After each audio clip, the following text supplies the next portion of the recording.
Harris's decision to pick Walz as her running mate is stirring plenty of reaction from folks right here in the Coulee region, where the governor is a familiar face to many. News 8 Now's Jeremy Wall was in Winona today, where Minnesotans shared their take on their governor being selected. Jeremy.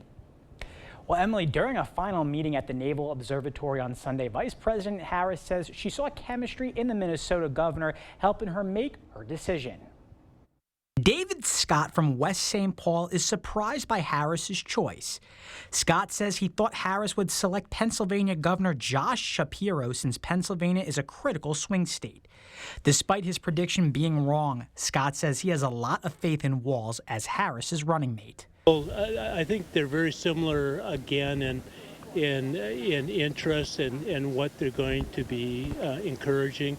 They're both liberals, very similar philosophies, and I think they will really push family health care, programs to improve the middle class and low income and that type of thing. But not everyone is surprised by the VP's decision. Representative Gene Pawlowski says he saw it coming. Pawlowski says he knew she was going to pick Walz because it would put the state back into national politics. It hasn't been since Hubert Humphrey, Eugene Mondale, Walter Mondale, that we have had people at the national level. Just like Scott, Pawlowski has a lot of faith in Walz as Harris's running mate and thinks he's a good fit for vice president. He's had 8 years in Congress. This is his second term as governor.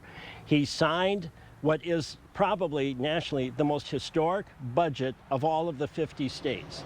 Not only did we do what we did for higher education, revolutionary things in healthcare, free lunch for K-12. During his terms as governor, Walz has eliminated nearly all of the state abortion restrictions enacted in the past by Republicans. He's also protected gender-affirming care for transgender youth and legalized the recreational use of marijuana, two issues certain to take center stage as Harris and Trump head toward November.